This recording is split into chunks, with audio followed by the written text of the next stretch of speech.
মৃত্তিকা সমীক্ষার কাজ করে থাকেন, টোটাল 40 ইন ইন্ডিয়া, সরকারি বেসরকারি মিলে। এনবিএস ছাড়াও কেন্দ্রীয় এবং রাজ্য স্তরে প্রায় 14টি সংস্থা আছে, কিন্তু আইসিএআর এনবিএসএস এন্ড এলইউপিএন মুখ্য ভূমিকা পালন করছে। আমরা কিন্তু কোন প্রাইভেট সংস্থার কাছে যাই নাই, কেন্দ্রীয় সরকার কর্তৃক স্বীকৃত যে সংস্থা ওদের উপর আমরা দায়িত্ব দিয়েছি। প্রথম দফায় আমরা গোমতী জেলা এবং দক্ষিণ জেলা আমরা সার্ভে করিয়েছি, এবং দ্বিতীয় দফায় আমরা আজকে রিপোর্ট প্লেস করেছে উত্তর ত্রিপুরা, ধলাই এবং ঊনকোটি। লাস্ট আজকে আমাদের এমওইউ হবে খোয়াই, পশ্চিম ত্রিপুরা এবং সিপাহীজলা। তাহলে আমরা টোটাল ত্রিপুরা আমাদের টোটাল আইডিয়া চলে আসবে।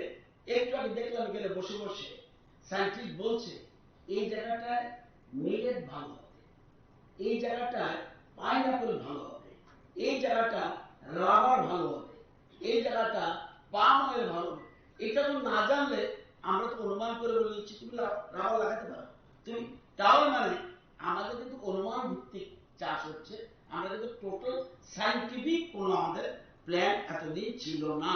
অতীতে যারাই ছিল সরকারে বা বর্তমানে আমরা নতুন করে আমাদের প্ল্যানিং এই জায়গায় যাচ্ছে। আমার মনে হয় আমরা যেভাবে এগুচ্ছি, যদি এগোতে পারি, এবং যেহেতু যদি মৌ স্বাক্ষর হয়, তাহলে 1 বছরের মধ্যে কিন্তু আমরা হয়ে যেতে পারি ত্রিপুরার মডেল স্টেট অফ এগ্রিকালচার। এটা যদি আপনাদের সহযোগিতা পায় মডেল স্টেট। জানেন যে আমি আপনাদের মতো সায়েন্সের স্টুডেন্ট না, আমি আর্টসের স্টুডেন্ট। নিশ্চয়ই আপনারা আমার থেকে বেশি ভালো বুঝবেন যে রিপ্রেজেন্টেশন দিয়েছে। আমি যতটুকু বুঝেছি, আমাদের দেশের প্রধানমন্ত্রী প্ল্যানিং যে পৃথিবীর শস্য ভান্ডার ইন্ডিয়াতে হতে হবে। পৃথিবীর যত শস্য দরকার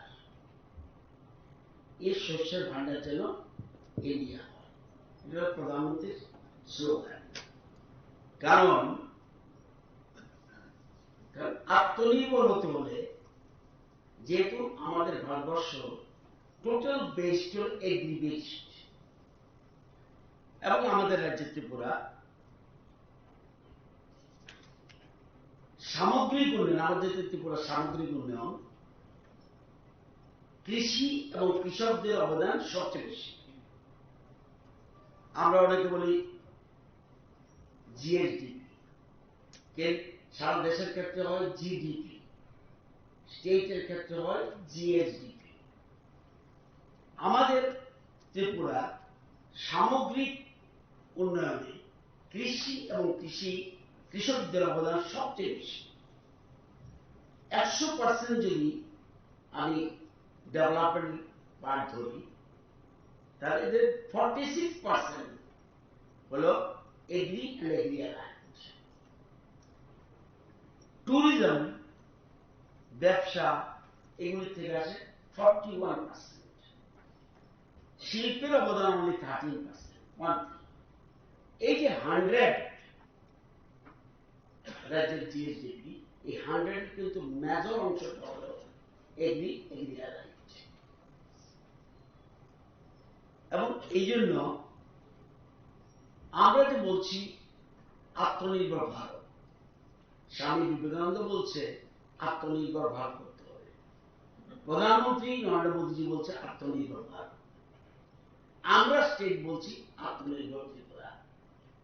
আত্মনির্ভর ত্রিপুরা হতে হলে তাহলে সবচেয়ে বেশি প্রয়োজন আমাদের এগ্রির উপরে গুরুত্ব দেওয়া। বহু বছর ধরে আমি বিধানসভায় 33 বছর উপরে আছি। বহু মন্ত্রী বিধায়ক বলছে আমরা আত্মনির্ভর হবো, আত্মনির্ভর হবো, খাদ্য স্বয়ম্বর হবো।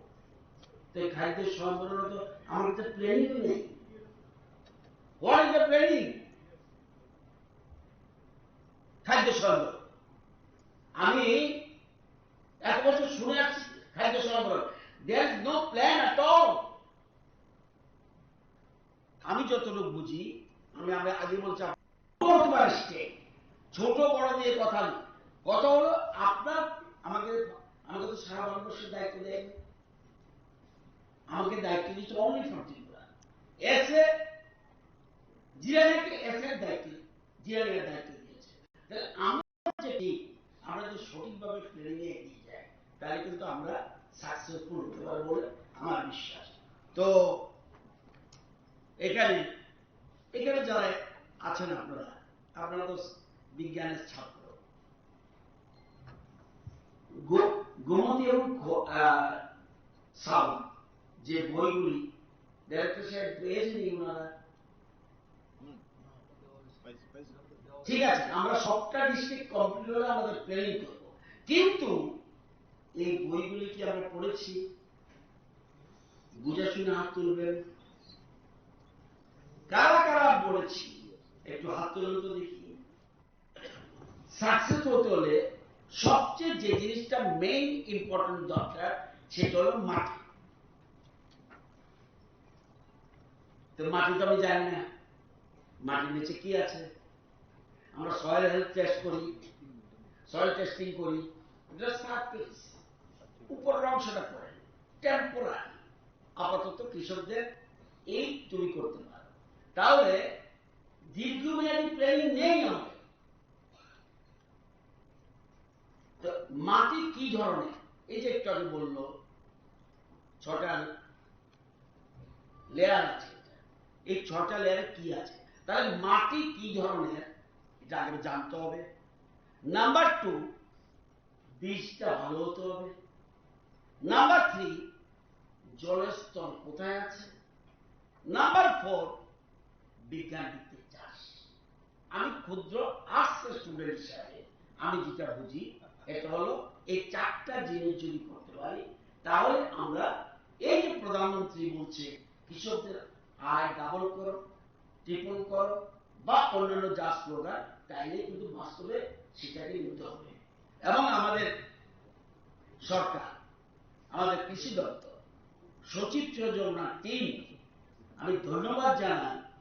দেরিতে হলেও এই প্রথম একটা উদ্যোগ নিয়েছে যে মাটির নিচে কি আছে এটাকে জানার জন্য, এবং সেজন্য আমরা এই সংস্থার সাথে আমরা, আপনারা জানেন ভারতবর্ষে মোট যে সারা পৃথিবীতে